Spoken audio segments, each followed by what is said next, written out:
My wife Marie looked good, really good. Almost edible if I were into eating something toxic. She approached the boardroom in the crowd of sycophants who purported to run the company, Acme Lelotide, although most of the running was so far beneath them that they would reach terminal velocity if they ever deigned to move down to that level of reality. Marie was dressed in an elegantly tailored bespoke suit, the skirt a little shorter and the top a little tighter than most business executives would probably go for, but that was Marie for you. She had shapely legs and a lovely body and used them to her advantage in any and every business meeting. But not for me, her sad, messed-up husband. Not anymore. The group of corpulent men and slim, hard-bodied assistants entered the boardroom and stared at me seated at the far end of the long, highly polished oak table, where the chairman, Mr. Max Collins the Almighty, would normally sit. On one side of me were Dallas and Holmes, on the other was Warburton. Together, we were the ambush party, the gang of four. We were reinforced by Beth, who was taking down every word in shorthand to back up the recording. Her pen was already busy. "Who the hell are you?" demanded Collins, known far and wide for his straight-talking, shoot-from-the-mouth style of management. "My name is Rob Bentley, gentlemen." As she heard my voice, my wife's head whipped around to stare at me. She had been hobnobbing with the marketing director, John Forbes-something or other, and hadn't seen me until that point. She hurried to my side. "Rob, what the hell are you doing here?" "Ah, Mrs. Bentley," I said cheerily. "You're the assistant marketing director, are you not?" After a long moment, as she tried to work out what was going on, she said, "Of course I am. You know that. Now you need to leave, right now." "Why don't you take a seat, Mrs. Bentley? Although why an assistant marketing director is needed for a board meeting, I don't really understand. I would have thought you would be busy working, rather than taking an extraordinarily long lunch and then being involved in a meeting with the members of the board." "Rob," she hissed, "you're embarrassing me. You need to get out of here right now." "I think I'm much too late to embarrass you, Mrs. Bentley, and I need to be right here, right now. So take a seat, and let's see how the cards fall in this game." "Rob, we can talk later at home. Now get out." She had been using a hissing whisper up until that point. Her last words rose dramatically in pitch and volume. Collins chipped in again. "Someone call security and get rid of these jerks, and tell them someone is going to be looking for a job as soon as I discover who let them in." Warburton spoke up. "An extraordinary meeting of shareholders is now in session, gentlemen. Security is aware of our presence and our right to be here." "Who the hell are you?" demanded Collins. I had no idea he was this much of a smooth talker. He had risen through the ranks from salesman to sales director to the chairman of the board by schmoozing and kissing ass and backstabbing. I'm not sure how he could have reached his position using such language. He must have let himself go a little. The size of his belly showed it wasn't the only thing he had let go. "Horace Warburton, senior partner of Warburton and Holmes." "Who the hell are they?" Collins was on a roll here. "The company auditors." "And you're here because why?" "I am here to ensure the extraordinary shareholders meeting is held in accordance with all the rules and regulations of the Companies Act as amended in 2006 and 2013. Look, I don't know who you jokers are, but whatever you're trying to sell, I'm not buying. So bug off. Get out of my building. I would remind you, Mr. Collins, that the building is owned by the company, which is in turn owned by the shareholders. I own the shareholders. Now get out, whoever you are, and stop that woman from writing things down." Beth looked up and gave him a sweet smile. Damn. Beth was so pretty, and when she smiled, "Down, boy! Not the time!" Then she poked her black-framed glasses further up her nose again, pushed an errant lock of her dark blonde hair back behind her ear, and my stomach flipped. Man, she was pretty, and those lips. She scribbled busily as Piper, the CFO, piped up. "Shareholders' meetings require notification and take place in a venue that allows all to attend if they wish." "This is an extraordinary shareholders' meeting, Mr. Piper. Beth, could you check to see if I mentioned that before? Yes, Mr. Warburton. You said an extraordinary meeting of shareholders is now in session, to which Mr. Collins replied, "Who the hell are you?" Wow, I loved it when Beth swore. As in, take me now. Okay. I had never heard her actually say that except in my fevered imagination. Although when she said it to other guys, it was pretty neat as well. I smiled at her. She smiled back. Did I mention I love that smile? Notices were sent out 2 days ago, gentlemen, as required. That's nonsense, said Crisp, the company secretary. I haven't received any notification of any such thing, and I would be the first to know. And yet our records show that the notification by email was received and acknowledged as read. Not by me, it wasn't, he stated smugly. Apparently you haven't been here for 2 days. I believe you've been on a team-building exercise. Strange that that would take place midweek, but you make the policies. I make the policies, averred Collins. And you can bug off.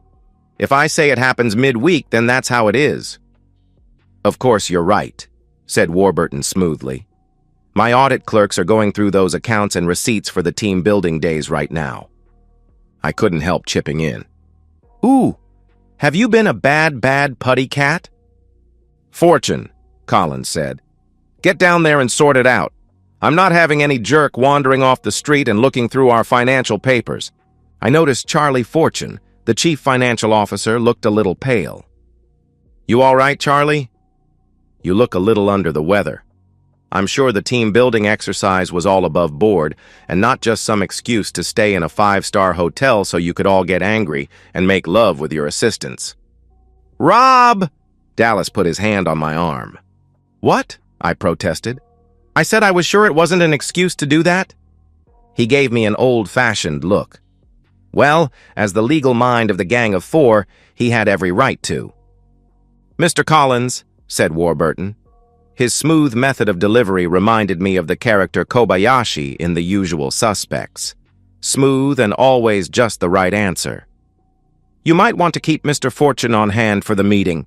According to the share register, he owns significant shares and may wish to vote. He votes how I tell him to vote, stated Collins with no fear of contradiction. The board members and their assistants were all still gathered around the far end of the table. Gentlemen, Warburton said, please have a seat so we can get to the first order of business on the agenda. There is no agenda, shouted Collins. I have the agenda right here, I said, pushing a piece of paper forward, glad now Beth had talked me out of writing it in purple crayon, which had been my first instinct, this place being such a joke. I didn't get an agenda. This meeting is not valid or legal, protested Crisp. I nodded to Beth. She pulled her phone out of some magical place on her magical body. It had to have been magical, because the clothes she was wearing looked like she'd been dipped in liquid silk. They fit that closely. And they certainly didn't have any pockets or place to hide a phone. I would have known. Hey, I'm allowed to look, she murmured into the phone, then made it disappear and nodded to us. Collins was still muttering and threatening to have us thrown out, but I noticed the urgency had gone out of his dire warnings. A minute later, a young man in an expensive suit appeared carrying a laptop. Ah, Clark, if you would open it, Mr. Crisp will enter his password. The man opened it and put it in front of the skinny company secretary, who stared at it, stretched a hand out to the keyboard, and then paused. Mr. Crisp, said Dallas, I suggest you do not try to do anything silly. Mr. Clark would be forced to prevent that from happening, which could be unfortunate. Everybody in the room was abruptly aware that Mr. Clark was suddenly a lot more threatening than an audit clerk should seem, all without moving a muscle, which was quite frankly awesome. Crisp entered his password and opened his emails. When he went a little grayer and began to sweat, I knew he'd found the notice. The notification was also posted on the company bulletin board as required and in the national newspapers, none of which was completely necessary as we also have written agreement to short notice. Okay, the email was bogus. A friend of mine had done some jaggery pokey on it and managed to make the date and time appear to be 2 days ago instead of 2 hours, and to also make it seem to have been read and acknowledged. Don't ask me how, I just have friends. But the notice board thing was correct, as was the newspaper notice. I didn't mention that the notice was fairly small and appeared among the personal ads in the back of a newspaper with the smallest national circulation we could find, certainly not one that would normally be read by businessmen. The notice board was in the factory canteen of a small branch of the company, in Scotland. It had taken some deep thought to come up with that one. It was teetering right on the edge, but it was legal. Warburton tapped the table. Right. If you gentlemen are comfortable standing around, then we can begin. Mr. Bentley, if you would read the first item on the agenda. I rose to my feet, adjusted my jacket, and fastened the lowest button. My suit was cheap as chips, but it followed the same general pattern as all the expensive ones. Then I adjusted my tie and cleared my throat. All eyes followed my every move. Even Marie, although she seemed to not want to look at me, she was so furious. Thank you, Mr. Warburton. Gentlemen, the first item on the agenda is a motion of no confidence in the board of this company, and that all members of said board be replaced with immediate effect. There was a moment's silence, and then an uproar broke out that would have suited any bar during a cup final game. Some were laughing like donkeys, others were roaring like bears, and some were squealing like pigs. So perhaps it would have been better suited to any bar during a showing of Animal Farm. My wife now appeared to be so embarrassed at my behavior that she couldn't look at me. She was slumped in a seat, shrinking right down in the hope that nobody would notice her. Any discussion of item 1, gentlemen? What's to discuss? Roared Collins. He looked squarely at me. I know you. You're Bentley's husband, aren't you? The brickie. Perhaps instead of just using your muscles, you should have used your brain and taken some advice from her. She knows what she's doing, and she's really good at it too. He waggled his eyebrows suggestively as looked around the room at his colleagues, who followed his lead and took seats at the table, smirking at Marie and me in turn. If her straying had been unnoticed before now, it was no longer any mystery. She had been outed. Red-faced and a little tearful, she shrank even lower in her chair. You morons may have set this up, but you have obviously not got the faintest idea of how a business works. This is a limited company with shares that are sold on the stock market, not some turkey farm out beyond the M25. You don't get any say in the running of this business, my business. Now be a good little fool and get lost. Get out of my face. You were amusing with all your talk of agendas, but now you're just angering me off. Warburton didn't turn a hair. Any other discussion on the first item on the agenda? When all he got was sneers and laughter from all 12 board members and sniggers and disdain from the assistants that stood behind them, he held his silence for a moment. Then this item is put to the vote on the motion that all the board members of Acme Limited be sacked and replaced with immediate effect. All in favor? I raised my hand. You? Sneered Collins. You have shares? I nodded, and Marie looked at me in surprise. How many? Collins asked. 100 shares, I said. Bought and paid for. Marie looked down at her lap again. The humiliation of her being associated with me in any way was perfectly clear. 100 shares was not even 1/100th of 1%. I was the village idiot in the finest university in the land, compared to the businessmen she associated with daily. She was an acolyte at their feet, eager to learn all she could from the masters, whereas I wasn't even smart enough to be allowed to empty the chamber pots. I saw her slip her wedding ring off her finger and put it in her pocket. Seeing that didn't make me sad, just surprised at how little it bothered me. I thought I would at least care a little. Beth smiled at me, and I wrinkled my nose at her in return. A little bunny nose. She liked that, and her smile grew wider. Collins was howling with laughter. 100 shares? What's that worth? £2? Warburton continued unruffled. Those against the motion? The laughter continued. Then if there are no votes against... Piper suddenly sobered up. I vote against. What? Collins guffawed, wiping his eyes. Are you taking this seriously? The vote was about to go against us. He voted his 100 shares, but nobody was voting against him. Collins suddenly sobered up and stared at me, his bushy eyebrows drawn low over his eyes as he frowned. You tricky little weasel. You planned this. You planned this all the time. And you almost got us to fall into your trap, laughing all the way. Very clever. Well, I own 83 million shares, and I vote against this proposal. Now get the hell out of here and take your lackeys with you. And if you ever enter this building again, I'll have you locked up so tight your arse will squeak every time you breathe. Suddenly, there was a small forest of raised hands voting against the motion. Things were not looking so good for the away team.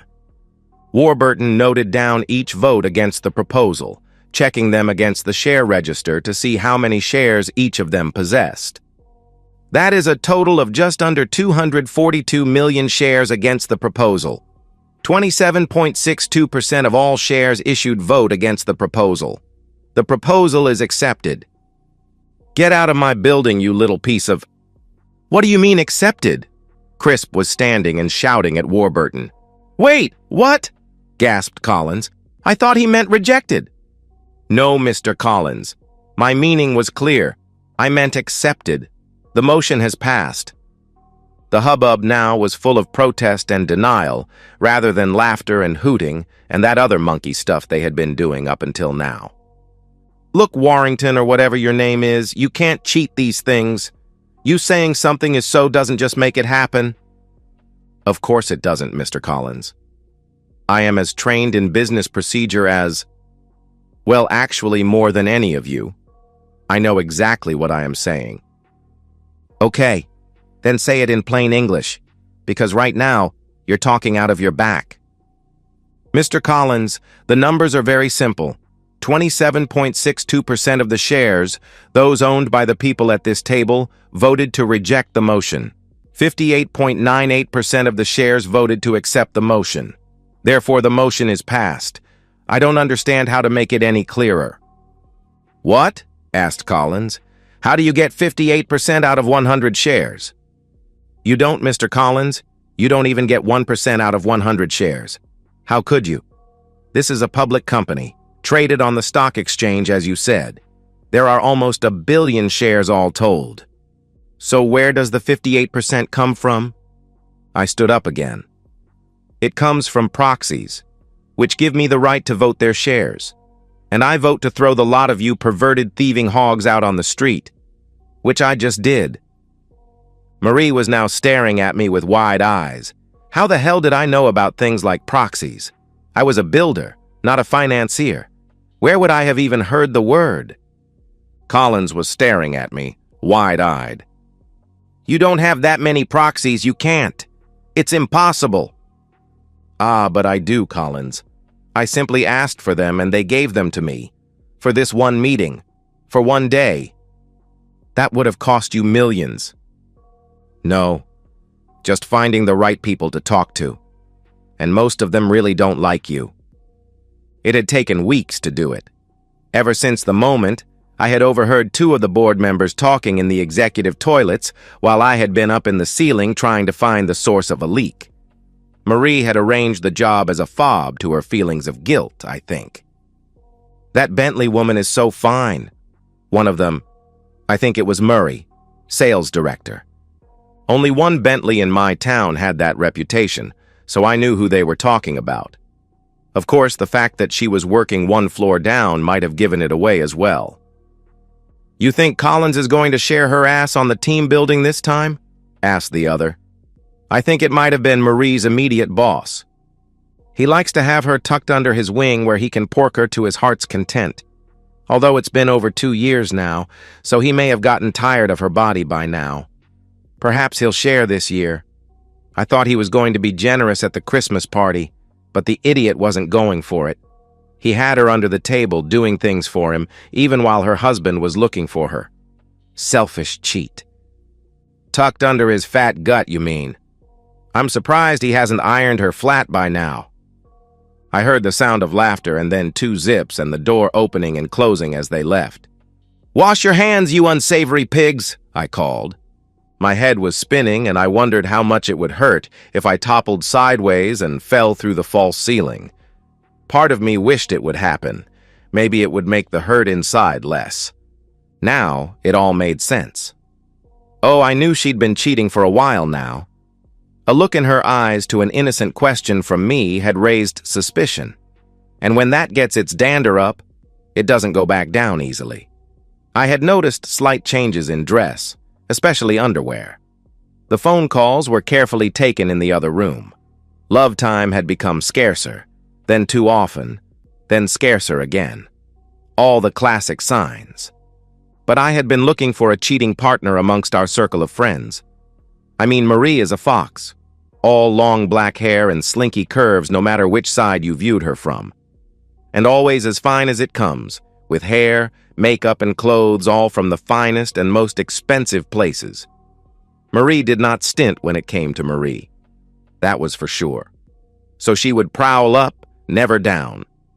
Intimacy with her was fine as well, although there was always a treacherous little thought within me after a bout of good loving that wondered if her responses to me had come from an IKEA instruction booklet. Do this and then turn it over and screw that, and then pound that, and hope there are no bits left over.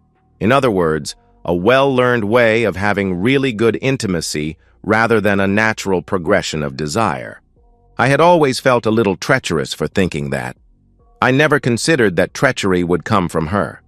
So, I had been looking at the wrong page in the cheating partner catalog.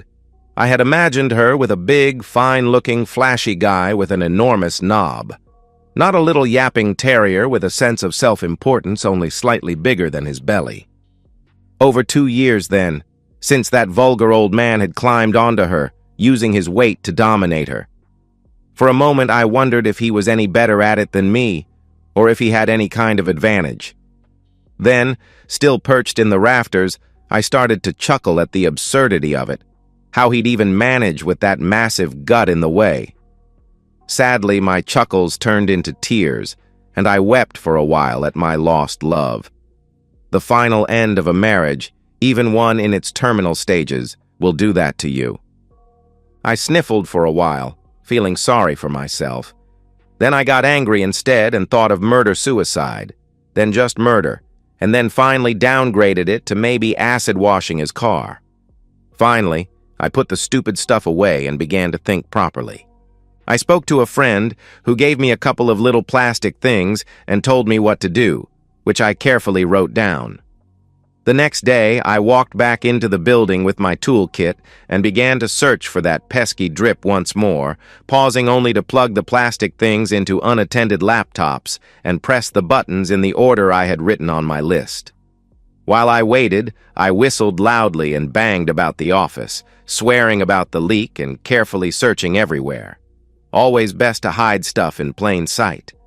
Finally, I pulled the plastic things out again and walked out again, still whistling. It's amazing the variety of people you meet when you build houses for them. And if you're lucky, how many good friends you can make if you treat them fairly, with respect and humor. Another friend analyzed the data from the plastic things. That took me on a roundabout journey to Mr. Warburton, who introduced me to Dallas and Holmes. A long round-table discussion in a bar gave me the answer to my problem, although the method had to be on me. They couldn't do more than gently hint as to what that might be. So in the end, I looked up the person I needed to ask and went and asked her. I explained the situation, and she even looked sympathetic. I then showed her what the data had said, and she looked very troubled instead. And when I told her of my plan, she laughed and gave me what I needed. She was in charge of a large pension fund and worried that Acme's current board would crash the stock price, with her having invested large amounts in their shares. She even gave me an introduction to the next person I should talk to, and somehow, by explaining carefully what and how and when and why, almost every person on the list of hedge funds, pensions, mutual funds, and bank investments gave me another part of the solution, each for different reasons. Some did it for profit, And there would be a lot of that as they now knew the timing. Some did it for pleasure, hating Max Collins almost as much as I did. Some did it just out of spite, and some did it for no apparent reason other than the story I told them. Astonishingly, none of them told anyone important, and so it remained off the radar. And I ended up with the proxies for more than half a quoted company. I had asked for one meeting, and they had given it to me for a whole day. That day was today. "You're all fired," I said. "Beth, if you would alert security, so they can be ready to escort each and every one of these off the premises after the meeting." Beth actually giggled this time, made huge googly eyes at me from behind her glasses, and did her magic with the phone again. Security guards appeared within a minute, looming large outside the boardroom door. Nobody said a word, apart from a panicked whisper now and again. I noticed that the smarter assistants had moved back from their bosses a little, wanting a degree of separation now that their meal tickets were out of a job. Marie watched me as if I was going to grow fangs at any moment. I enjoyed that. A little turnabout was a good appetizer, because I still had a whole lot of main course left to go. "What's next on the agenda, Mr. Warburton?" I asked. Oh, I knew what was next. I'd written the damn thing. But I enjoyed the formality of it all. Item 2 on the agenda. A motion that no so-called golden parachutes be offered to any previous members of the board of Acme Limited votes for. I raised my hand with a huge smile. Votes against? The little forest of hands grew again. Motion accepted. You can't do that. I have a contract. Crisp was getting daring in his desperation. Normally he crept around, head down and hands clasped as if praying. Except what he was actually doing was praying. On the younger men in the company, either bribing or coercing them for favors. The little plastic things had also discovered that, from a couple of complaints that had been brought against him by desperate staff members, but later dismissed as mischief complaints by the board. You do indeed, Crispy, you nasty little jock rash, you. However, your contract, like everyone else's, depends on the profit ratios over the previous years. Isn't that right, Charlie? Fortune nodded. The profit ratio is in line with our targets, so there will be no problem fulfilling our contracted aims. Except if somebody has been fiddling the books. Isn't that right as well, Charlie? Fiddling the depreciation figures? Charlie's face went so white as to be almost transparent. That's right, not knocking depreciation off plant and machinery, vehicles, even buildings, ready to load it into the next year. Oh, Charlie, cheating the tax man while trying to sell the company out from under the shareholders for very personal gain. Tut, tut. Naughty board members. The naughty board members all sprang to deny that they were personally involved, especially when Mr. Dallas introduced himself as senior counsel for Her Majesty's Customs and Excise. The taxman does not cometh, he's here. Happily, as does any man righteously worthy in his own job, Dallas told them all that they were under investigation, and any indication that one or two of them might wish to leave for fonder climes would be frowned upon severely, and result in their immediate incarceration while investigations continued. It seemed that not only were the books being audited by Warburton's enthusiastic young men and women, but they were also under the microscope by Dallas's older and grayer but equally diligent bloodhounds. And we all know what the taxman's like when he wants to have a really good close look at you. Item 3, continued Warburton, when the fuss and excitement had died down to gloom and despondency.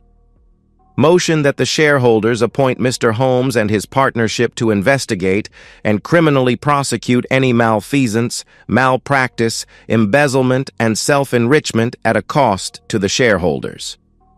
As an aside to me, he said, Rob, you know malfeasance only applies to public officials. Yeah, but it's such a good word, I said. Most people have never heard of it, so I thought I'd sling it in there and see if it hits anything. Warburton almost smiled at that, but auditors do not smile. I think it's because they have to deal with taxmen so often. Votes for the motion? I raised my hand dutifully. Votes against? Only half of them bothered to raise a hand. The motion is carried. Holmes stood up. Thank you, Mr. Warburton. My name is John Holmes of Hudson, Watson and Holmes, and I am as of now acting as legal counsel for the corporation until a new board is put in place. I and my investigators will be examining every piece of paper, every single bit of data, and every member of staff to establish what levels of theft, embezzlement, fraud, and malfeasance. He nodded to me, and I gave a little bow in return. Malfeasance have occurred in this company. The company will then press for criminal prosecution for every occurrence that has taken place above the value of 1 paperclip. Witness testimony to such practices will be taken favorably into account. Please, do not hurt yourself in the rush to my offices on the 2nd floor where such interviews will take place. He sat down again, and Warburton picked up the agenda again. Oh, come on, Rob. I can't say this. You want this put into the public record? Seriously? I nodded firmly. He sighed. Very well. The motion is that the board members will apologize personally, individually, and collectively to Mr. Bentley for having an affair with his wife, individually, in gangs and in trains, over the last 2 years.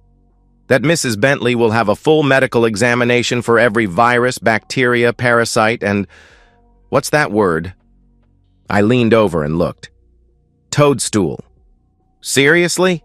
And toadstool growing there with the aim to have them expunged. This to happen before she takes up her new duties as chairman of the board. Votes for? My hand shot up enthusiastically as I looked at Marie. Her mouth was open and she kept licking her lips as if her mouth was really, really dry. It wasn't pretty. Her eyes seemed to have sunk and dulled, darting everywhere but at me. Her shoulders were hunched in on herself and her arms were crossed over her chest. Clearly she expected someone to take a swing at her. Not me. I wouldn't touch her, not even with my worst enemy's dick, never mind a barge pole.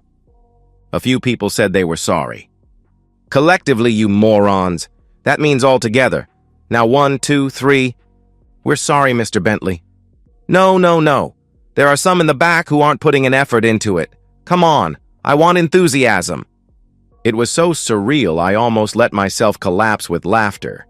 Here were these captains of industry, giants among giants, the business elite, all chanting like second-year school children how sorry they were that they had all an affair with my wife. I made the mistake of looking at Beth, who was giggling hopelessly with her back to the choristers, her fist pressed against her mouth to try and stifle the noise. I had to end this travesty. Okay, last try. Now everyone, I want feeling, I want rhythm, I want rhyme, I want volume set at 11. Jazz hands wouldn't hurt either. At that, Beth started to hiccup. She was laughing so hard. And for some weird reason, those jerk-off artists did exactly as I asked. I filmed it on my phone for posterity. I then informed them that all details of their nasty little orgiastic affairs with their assistants and my wife had been hand-delivered by couriers to their wives. And finally, I told them all to bug off. When they had left, pushing each other in their rush to get away from me and the nightmare their lives had become, I sighed and sat down. The other 3 members of the gang of 4 had followed the rush in a more sedate fashion after Holmes got a dazed Marie to sign the contract for her CEO position, so we were almost alone.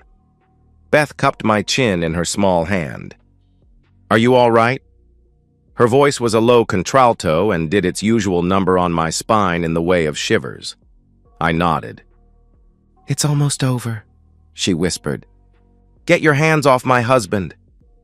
Marie had apparently woken out of her daze with a vengeance.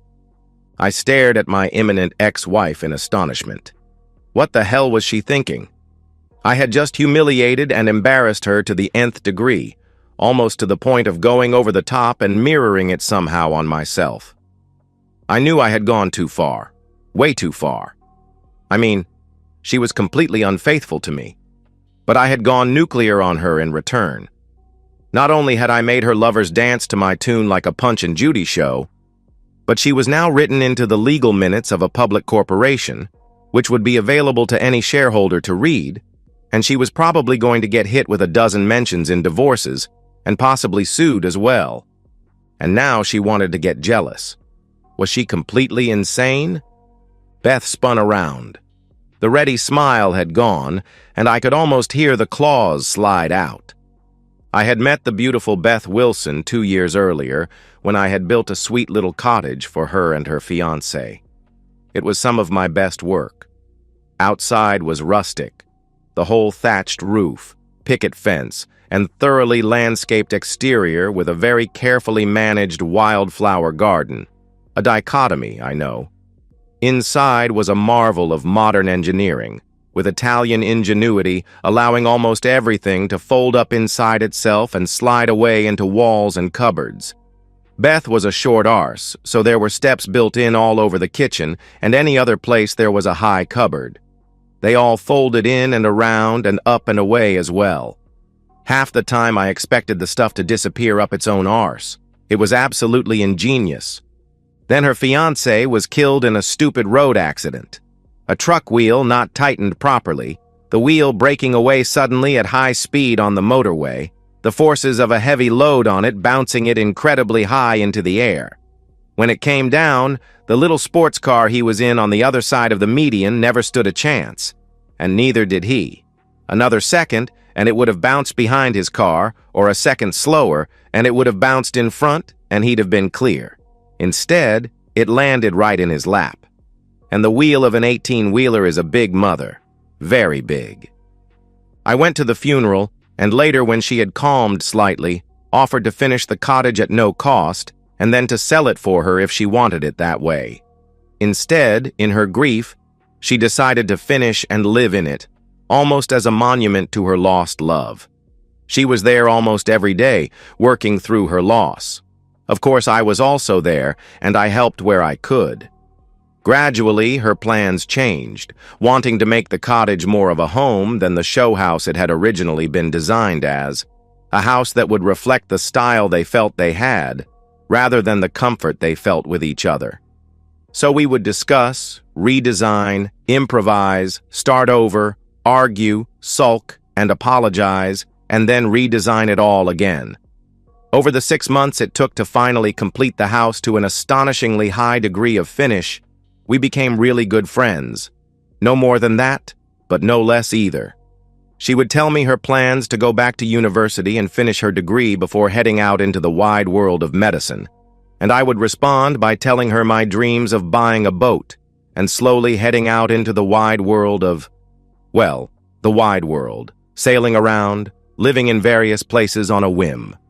So, of course, when I first suspected that Marie was cheating on me, she was the second person to know, and in the same way, I helped her get through her grief.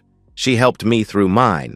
She was a shoulder to cry on, someone to vent my anger with, and someone to talk sense into me when I wanted to stab my wife in the face. Always there when I needed her most. So, of course, like the idiot I am, as time went by with no resolution of my constant, almost certain but never proven suspicions of my wife's infidelity, I fell out of love with Marie and later fell into love with Beth.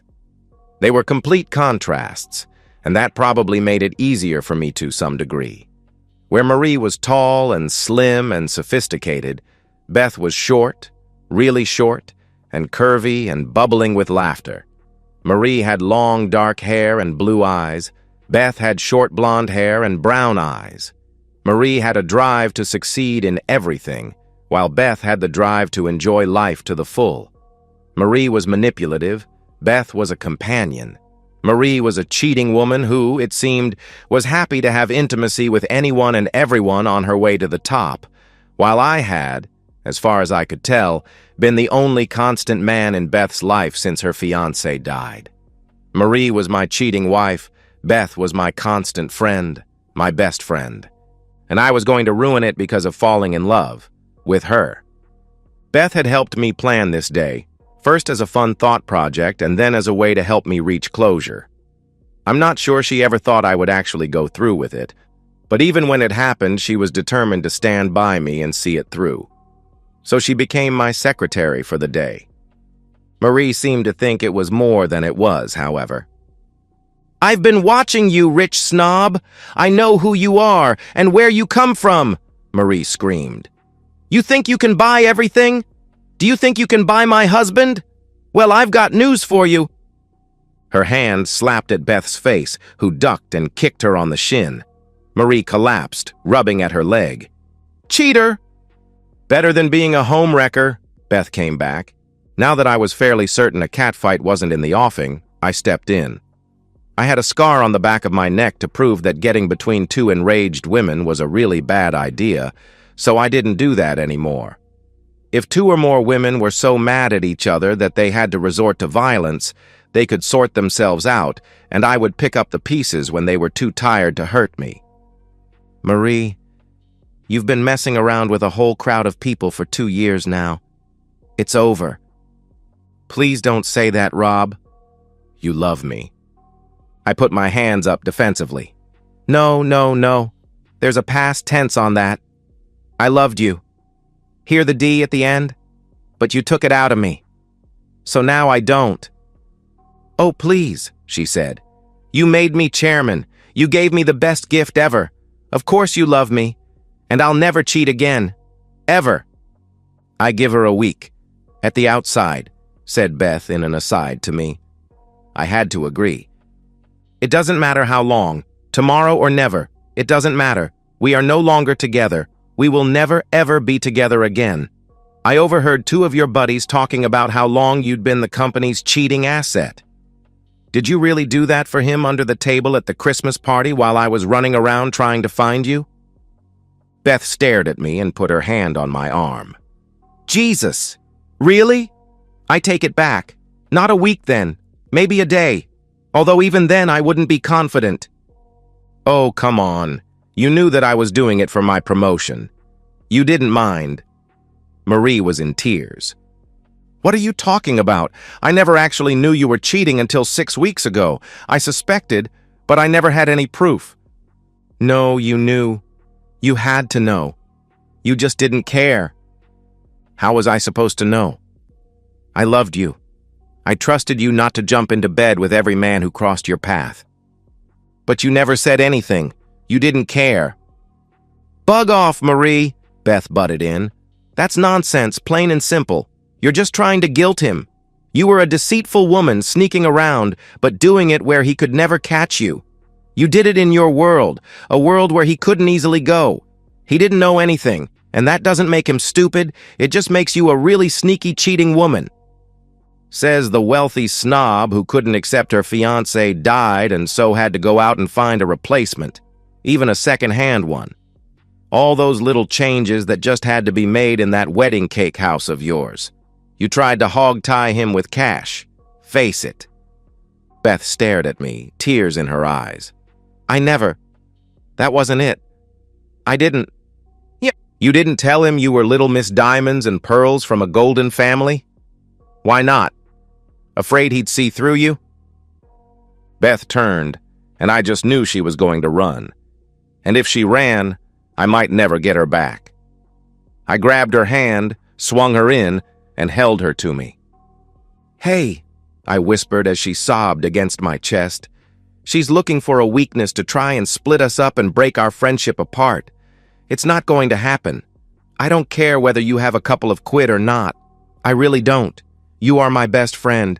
But this is what she does. It's who she is. She manipulates reality. Why do you think I could never prove her infidelity? She could spin anyone around and get them to believe black was white." I turned back to Marie, who was watching us with triumph in her eyes. "Marie, you had better shut that big trap of yours right now, or the next words out of it will be, 'Do you want fries with that?' I gave you that CEO position, but if you don't shut up right now, I swear I will take it away from you again. Hell, I'll give it to Beth instead. She's a great little organizer." I said that Beth was short. She's 5'0" in her shoes. So when she looks up at me, she really does that. And now she was looking up at me with alarm behind the tears. She wanted that position no more than I did. Marie finally heard the truth in my voice. She didn't want to lose the position of chairman and knew that I had the proxies for the whole day. I could call everyone back and simply change the agenda so she was fired along with the rest of them. "Why did you give me the position if you hate me?" "Marie, I don't hate you. I did, but I don't hate you anymore. I used to love you, but I don't feel that anymore either. Do you want to know why you got the job? Let me tell you. 6 weeks ago, when I started planning this day out, I thought about us divorced. If you got fired, I would have to pay you alimony. I would have to pay you so that you could mess around and exercise your body to your heart's content. I would end up paying you so you could do that. I couldn't accept that. So I decided if I promoted you, maybe you would end up paying me instead. And then I thought how delightful it would be if I could spend all day messing while you worked hard to support my pleasure. Oh, that would be so good. That would be karma. I mean, I have a heart condition, so I couldn't work anymore. Beth looked up at me with fear in her eyes. I held her face between my hands, and as gently as I could, I brushed away the tracks of her tears with my thumbs. I don't, but I could easily get a certificate that says I do. I have friends in many strange places.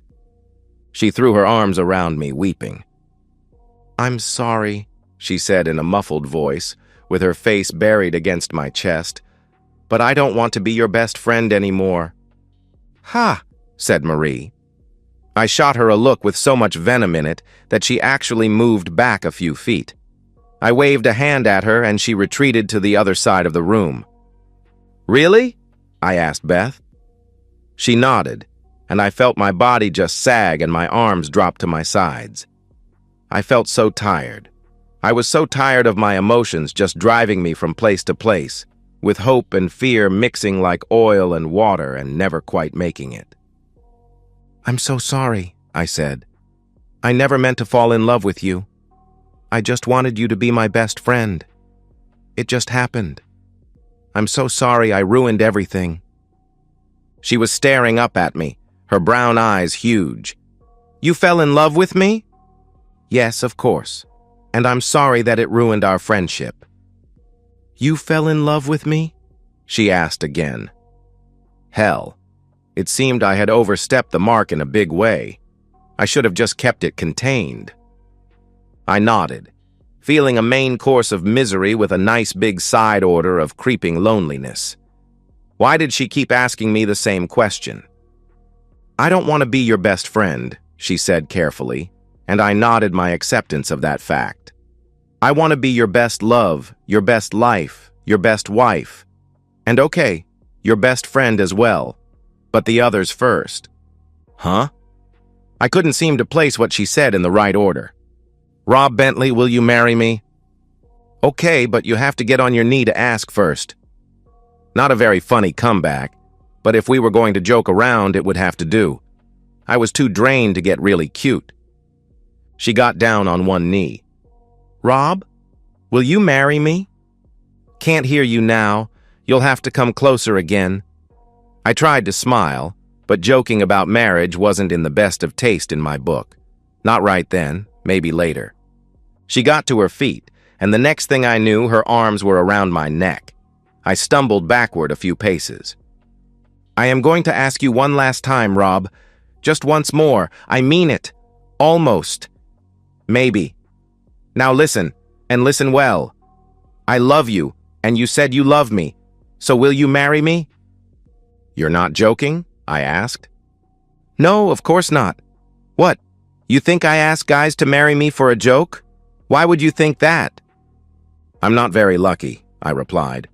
Well, say yes, and I promise you'll get very lucky as soon as I can get you back to the house.